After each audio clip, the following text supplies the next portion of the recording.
being a safety if he converts. And yeah, Mexico, D'Angelo Ross, 4.32 40, 39-inch vertical. What did my boy Ubosi from UAB run? He ran a 4.52. Oof. It's not good you for a want me speed receiver. You want me to keep breaking your heart? Because go for it. There's a couple more. I hate these stupid ass pop-ups, bro. Like, they're annoying. I don't even want the pop-ups. Fucking WalterFootball.com. Like, get your shit straight. Anyway, there's more pro days to come. But pretty much, a lot of the cats I think that's good right now. A lot of the cats who needed to run faster, they did. Except for the ones who didn't. They slow. But yeah, man, so pretty much a pro day is just your chance. It's your school's version of a mini NFL combine where they pretty much put you through workouts and drills and speed assessments, but on your home field with your teammates and people from the area at other different lower level schools. Everyone cheering you on, trying to see you succeed. So it's definitely a different atmosphere than the combine where you're my bad. He ran a 4.5 flat. Your boy Ubosi. Shout out to Reseda and Pierce. 14 bench press reps, 33.5-inch vert, 10. Yeah, that's not that good for him. 5 he needed better numbers than that. 6'2", 215. For being a speed receiver. He's not a speed receiver. But that's a glider. That's what his game is. His acceleration, yeah. Yeah, that's what his game is. But all right, man. So let's get to the rants real quick. I think you want to go first. You got. I really don't have a lot of shit. I got everything off my chest last week. Really? All right. Well, guess I'll go. All right. So this was a very emotional week for me. Aside from the fact that I'm dead ass tired, I work technically 3 jobs because touchdowns and tangents is a job. I treat it as such. Even though, yeah, we don't get paid for this. So if you're listening and you do taxes, hit me up and know. But definitely, there's some stuff that I can. You can PayPal touchdowns and tangents at gmail.com if you like this podcast. Yes, and if you want to support it. But yeah, mostly for tax purposes. No, we are. Or not. Buy us food. Yeah. And also, or a website. Give us some funding for what? No, I'm just kidding. But anyway, you're like, no. It's not really. give us money to help us finish our website. But no, in all seriousness, Grad Fest at CSUN was this week. It's been a long time coming for me because I took like almost 3 years off of school for a lot of reasons.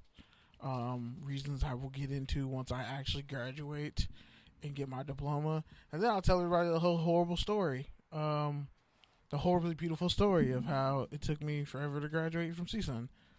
And as Pete said, it ruined all our lives. But it also was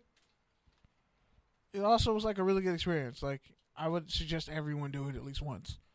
Just go to CSUN, have your life ruined, and then come back. You'll find out who you really are. But, yeah, I took my mom with me to Grad Fest. And it meant a lot because, like, my mom was a promising All-American track star coming out of high school. And she gave up her dream to work 3 jobs and help her parents save their house.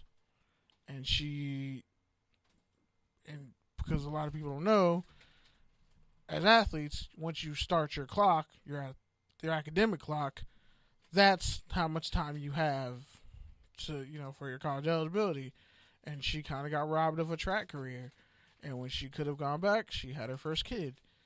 And then she had me when she got an offer to run at the Olympic trials. So she gave that up, sacrificed everything, all her dreams for her children. And it was, honestly, I kind of smiled and I kind of fight back tears a little bit when I put on the whole cap and gown and everything and the sash. Which, by the way, my mom keeps calling it a fucking satchel. Mom, it's a sash. It's not a satchel. It's not a satchel. That's so funny, bro. And like, that's fucking hilarious. And like, she won't stop calling it a satchel. Mom, I love you, but it's not a satchel. Like, it's a sash. The same way like Pete is not my industry plug. He's broke too. But uh, yeah, man, like to all the shit I've been through, everything I've gone through, to like honestly, this whole graduation shit, like it means a lot to me. And I actually got a bunch of photography work done this week, so I'm happy with that. And I'm actually getting better at shooting. I was always scared to pick up a camera for a while, and now that I'm actually doing it and taking pictures, I kind of have a natural eye for it, and I'm pretty good. I'm not gonna lie. I mean, I still got like work to do, so don't try to like book me to shoot your event and expect 5-star shit. I'm gonna get you good shots though, but like just work on me, because you know, still expanding my abilities. But to see like my mom there, she broke down crying as soon as she saw me like put everything on. And like she knows what I've been through because she was there like when I was at rock bottom. My little sister too. Shout out to Chelsea, your big head ass. But anyway, yeah, man. I've had a lot of time to process a lot, and when you have a chance to actually look back at your life, the things you've done, the things you've gone through, like, and you can have like a healthy perspective on it, good and bad. I think that's really beneficial. And shout out to everybody who's been showing me love on social media, Instagram, and all that. I appreciate y'all. I fuck with y'all heavy. Some of y'all I don't fuck with. I don't know why you even like my post, because you're one of the reasons I fucking left CSUN and kind of ruined my life. But it's all good. But other than that, oh yeah. Good note there, dog. No. I just want to say 2 more things. Everybody acting like they broke that Le'Veon Bell story. Technically, Le'Veon Bell broke that story when he put out his trash-ass mixtape and said he's a Jet, not a Raven. Like, athletes are the ones who break the news. Can we be honest? Like, athletes are the ones who they are the news, and if they wanted to break the news, they could. Kind of like, you know, how the whole Players Tribune did the My Decision shit with Kevin Durant. But whatever. We'll get to athletes and media control and their power in the media later. But I just wanted to say, man, I'm really happy and excited because now I'm on spring break, but I got a lot of work to do. And to know that I'm like 6 weeks from graduation, May 19th, 6 p.m., I only got 6 tickets, so sorry, don't try to hit me up. But the tickets are kind of already decided. Pete gets a ticket if his bitch ass actually doesn't flake on me that day. If he doesn't get drunk on mimosas and says I can't make it. Because if you don't show up to graduation, my mom's going to kill you. If you don't show up to graduation, hold on, I'm trying to think of a scheduling conflict off the top of my head. A conflict of interest? A conflict of scheduling? What day is it? Sunday, May 19th, 6 p.m. OVI lawn. So even if you don't get a ticket, I'll find something to do. Pull up anyway. Show up drunk. I don't care. I'm probably gonna cry that day. Like, you're gonna see a grown man cry, and me, and I haven't cried in like 5 years. So yeah. And if any of you take pictures of me crying, I will fucking murder you.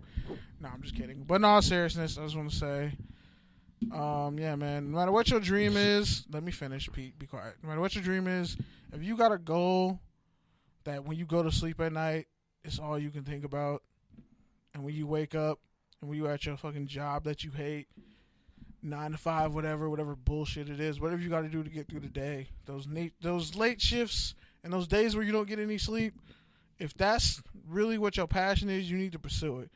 Because it's better to die knowing that you tried your best, gave it your all, and when you had your shot, you took it, whether it worked out all the way or it didn't, than to live your whole life and just never actually take any chances. Okay. That shit's gross. Hurry your cornball ass up. See, Pete, this is why we can't have nice things. This is why I can't have a nice outro. Nah, but it's true. Because try your hardest. You know how I feel about that. All right, man. Can I go now? Carry your ass, Pete. Can I go now? All right, man. So as much as Kenny, box me for being his industry tie, he knows I'm really his industry tie. But not like for real. Though, nigga. Don't front. Like honestly, you can't move out here without me. Like honestly though, like for me today, I did a career fair at CSUN. Also, my alma mater, soon to be Kenny's alma mater. Hopefully, if he gets those summer school classes. But let's knock on wood. The point is, man, so I did resume review today, and I hate resume review because I'm still trying to figure out my own resume. But the feedback I like to give people, especially younger cats, is like, just own yourself. Like, your resume is a story. It should reflect who you are. It should give off the vibe and the tone and the persona that you are. And like, just because you're a sophomore doesn't mean you don't have things to add to the table. Like, just because you're young or you don't have an internship or you don't have experience, like, don't downplay yourself. Like, that is something that's ingrained in us, that we need to have a sort of status that brings something to the table. And like, it's really not the case, especially when you're talking about media and journalism and creating, because really anybody can do it. It's just a matter of who can do it better. But honestly, I mean, everyone has something to add to the table. It's just finding what that is and being able to market it. That's the hard part. Which brings me full circle back to the industry tie, because it really is humbling. Like, when I go to these networking events and I have, reporters or, VPs of communications at certain sports organizations and people like walking up to me, who know about me, who've heard about me, who know my name, who like are excited to meet me or talk to me or step aside and want to talk to me. And it's like, even though like I don't know precisely what I want to do or how I'm going to use these industry connects, just the fact that I'm starting to get some respect finally, and like, I'm starting to get retweets back from certain industry ties, people who weren't even answering my tweets before. But yeah, we're not going to talk about last week's whole Twitter fiasco I had. You can check it out. But yeah, the point is, man, I want to be the gateway and the bridge to the industry, and I don't want it to be an industry, because it's not. It should be an open source. It should be an open platform. It should be something that everyone can bring to the table. And that's kind of what this podcast is like. And moreover, man, last thing I want to talk about is just because I have been doing these networking events for a season and been a part of the Alumni Association, and now I'm going on my second or third event. It's like I'm seeing some of these kids who are coming up to me and who are like really excited to see me. And it's like really humbling, because they're like, you gave me this advice at the last event last semester, and like it really helped me out. Like I started my own blog. I'm writing for this website, like blah, blah, blah. And it's like, it's just humbling because it brings me full circle. It's like, yeah, that's what I want to do. Like, I want to build up the next generation. Like, I want journalists to own their own stuff. I want them to own their own content. I want them to feel like they can deserve more than ramen noodles or whatever salary they can get out of a newspaper. Like, to me, that makes me excited. And even when I'm sitting across from someone who's only been in school a year or two, and they're like downplaying themselves and they don't really know what they want to do, and just when someone who's not that much older than them actually gives them some positive reinforcement and talks about what they can do instead of what they're not, just seeing their kind of attitude and persona and confidence really change. Like, I really just appreciate that. So that's all I wanted to say. So yeah, I am the industry tie, and Kenny is the street tie because he tells me what streets not to go down in the South Bay. So yeah, that's it, man. Touchdowns and tangents. You know what it is. Thursday nights, Good News Radio Station, X Squad affiliates, FPC Radio, every major podcast distributor, network, app, etc. We're there. And if you can do one thing to support this podcast, if you like this podcast, if you hate this podcast, if you can do one thing, please go and rate it. Give it 4 stars, 5 stars, 3 stars, whatever app you're listening to, just rate it, because it really does help us get discovered by other podcasters, and it also gives us feedback on how we can either improve or double down on what we're already doing. And over the next few weeks, we're going to be doing a lot of great stuff. So, before I close it out, anything else you want to say, KV?